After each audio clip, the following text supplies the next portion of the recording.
Assalamualaikum warahmatullahi wabarakatuh. Video kali ini saya akan membahas terkait masalah gagal bayar ya di aplikasi Akulaku, Kredivo, dan juga di Shopee atau Shopee Paylater, S-Pinjam. Ini semuanya adalah di Paylater karena saya yakin teman-teman di Paylater itu pasti banyak banget dan saya yakin teman-teman semua juga pasti akan mengalami hal-hal yang akan saya bahas di video kali ini.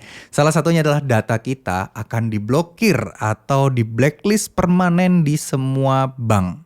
Nah, ini adalah ancaman klise.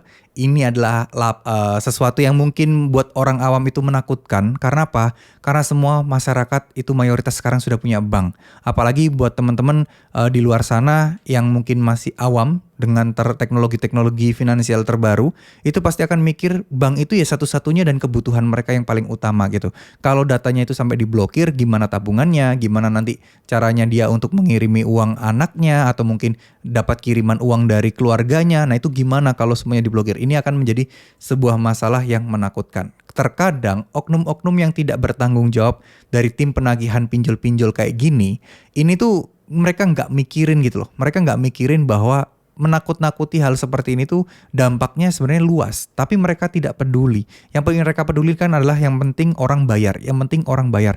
Nah, saya jujur ya, kasihan ya kepada teman-teman yang masih awam. Kalau kita-kita yang mungkin tinggal di daerah kota atau teman-teman yang di daerah yang memang sudah mengikuti perkembangan zaman, mengikuti teknologi, mengikuti berita terbaru, saya yakin mereka bisa mengatasi semua ini. Saya yakin mereka tidak akan percaya juga bahwa pinjol bisa nge-blacklist rekening-rekening bank kita, bisa nge-auto debit, mereka tidak akan percaya. Tapi coba dibayangkan orang-orang tua, orang-orang yang mungkin menjadi korban pinjol saat jauh yang memang masih belum mengerti dan memahami terkait masalah gagal bayar seperti ini, mereka mendapatkan ancaman-ancaman seperti itu. Coba dibayangkan betapa takutnya mereka, betapa paniknya mereka. Nah, saya pengen teman-teman semua membantu untuk menyebarkan bahwa galbay pinjol itu bukan sesuatu yang menakutkan. Galbay pinjol legal itu adalah hal yang sederhana kalau kita mengerti dan memahami aturan yang berlaku. Yang harus kita hadapi bukanlah para penagih-penagih, tapi diri kita sendiri. Ya, kenapa diri kita sendiri? Karena saya yakin teman-teman pasti tahu lah, awal mula kegelisahan kita, ketakutan kita itu awalnya adalah dari pemikiran kita. Dari rasa deg-degannya kita, rasa kita itu memikirkan, oh nanti kalau kayak gini bagaimana, nanti kalau begitu bagaimana. Jadi memikirkan segala sesuatu yang sebenarnya tidak bisa teman-teman kendalikan atau tidak bisa teman-teman kontrol. Nah, kalau sesuatu yang tidak bisa teman-teman kendalikan dan tidak bisa teman-teman kontrol seperti ini dan teman-teman berlarut-larut memikirkannya, ini akan membuat seakan-akan ya jadi akan berat. Padahal ya tidak berat sebenarnya. Ya, memang ini tidak semudah membalikan telapak tangan. Ini butuh sesuatu yang besar yang bisa menolong kita. Salah satunya adalah ya dengan kuasa Allah SWT, kuasa Tuhan. Oleh karena itu, buat teman-teman yang merasa dirinya udah tidak sanggup lagi, udah nggak ngerti lagi bagaimana mengontrol pikirannya, cuman satu solusinya. Apa? Yaitu mulai mendekatkan diri dengan Tuhan yang Maha Esa. Mulai mendekatkan diri sama Allah. Mulai untuk terus lebih lancar dan lebih gencar beribadahnya. Zikirnya, istighfarnya. Barangkali siapa tahu ada dosa-dosa kita di masa lalu yang membuat kita itu terjebak di situasi seperti ini. Yang membuat kita itu rezekinya seret. Yang membuat kita itu benar-benar kayak kenapa sih kok harus gini? Kenapa harus saya? Kenapa harus saya? Kenapa saya menghadapi masalah seperti ini? Barangkali ada seperti itu. Alangkah baiknya kita bertobat dan meminta ampun dulu sama Allah. Siapa tahu, kan kita tidak pernah tahu ya.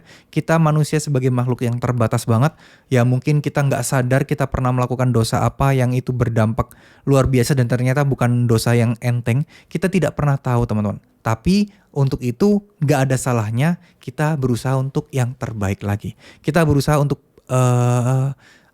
lebih tepatnya berusaha untuk menjadi pribadi yang lebih baik lagi. Berusaha untuk mengendalikan, memperbaiki finansial kita. Mulai dengan rajin bekerja, rajin beribadah, sholatnya dikencengin, ibadah sunnahnya dikencengin. Semuanya mulai ditata dan mulai diperbaiki.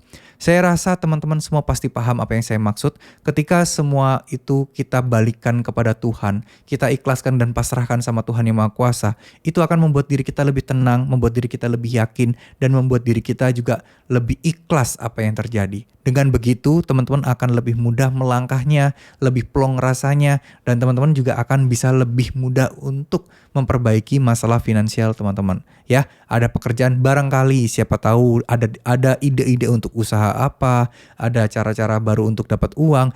Barangkali teman-teman dilancarkan lewat jalur-jalur itu kan kita tidak pernah tahu. Jadi tugas kita cuman ikhtiar dan juga berusaha. Hentikan mikir yang tidak-tidak, hentikan mikir yang aneh-aneh, ya alihkan semua itu menjadi hal-hal yang lebih positif. Contohnya misal seperti ibadah, membantu orang tidak hanya dengan uang ya, tapi juga dengan bantuan tenaga itu juga bisa, membantu dengan nasihat-nasihat itu atau saran itu juga bisa, dan lain sebagainya. Ya terima kasih, mohon maaf jika ada salah-salah kata, semangat terus buat semuanya, nggak usah takut masalah hal seperti ini, karena itu adalah hoax-hoax yang selama ini disebarkan oleh orang-orang itu tidak benar adanya. Terima kasih, wassalamualaikum warahmatullahi wabarakatuh.